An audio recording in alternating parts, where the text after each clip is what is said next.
Halo Seriki dan teman-teman, pada kesempatan kali ini saya Firifan Ferdinand dengan NIM 112101108 akan mempresentasikan apa sih perbedaannya laporan posisi keuangan dengan laporan laba rugi. Dalam hal ini saya akan membaginya menjadi 4 bentuk perbedaan. Yang pertama dari tujuannya. Pada laporan posisi keuangan, tujuannya adalah memberikan gambaran tentang aset, kewajiban, dan ekuitas suatu perusahaan pada suatu periode tertentu. Sehingga laporan posisi keuangan ini dapat memberikan informasi mengenai kinerja keuangan dan arus kas entitas yang bermanfaat bagi sebagian besar kalangan pengguna laporan keuangan dalam membuat keputusan ekonomi. Sedangkan pada laporan laba rugi, tujuannya adalah sebagai bahan evaluasi keuangan dari transaksi keuangan yang berjalan selama 1 bulan atau 1 tahun, baik transaksi yang menghasilkan kerugian maupun laba. Akumulasi dari total finansial tersebut akan menjadi laporan laba rugi perusahaan di periode tertentu. Pada bagian yang kedua, kita bisa bedakannya berdasarkan isinya. Pada laporan posisi keuangan, isinya ini mencakup 3 bagian, yaitu aset, kewajiban, dan equity.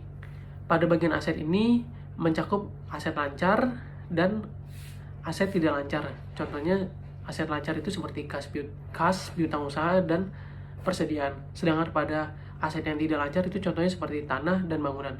Lalu pada bagian kewajiban, kewajiban ini terdiri dari kewajiban lancar dan kewajiban jangka panjang atau non-current liabilities.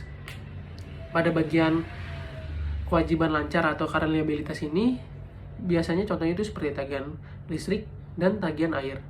Lalu pada bagian kewajiban jangka panjang atau non-current liabilities, biasanya itu contohnya itu seperti bonds payable dan long-term notes payable.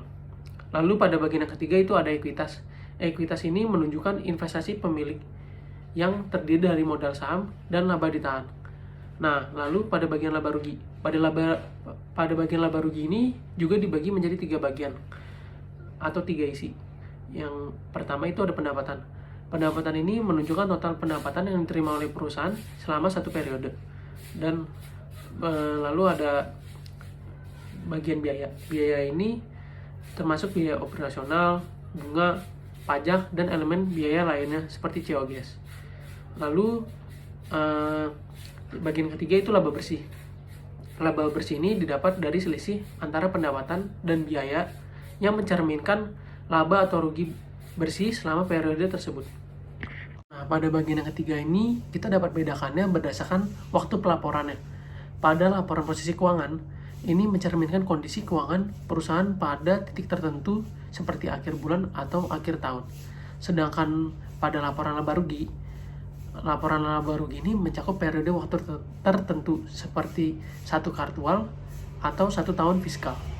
Nah, pada bagian yang keempat, kita bisa bedakannya itu berdasarkan konsep dasarnya. Pada laporan posisi keuangan, konsep dasar yang digunakan yaitu persamaan akuntansi. Di mana seperti yang kita sudah ketahui, persamaan akuntansi itu aset sama dengan kewajiban ditambah ekuitas.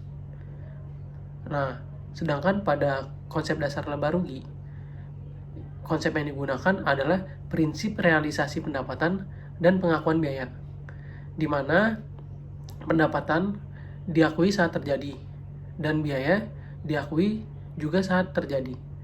Nah, ini menciptakan laba bersih atau rugi bersih perusahaan. Sekian dari presentasi saya. Terima kasih.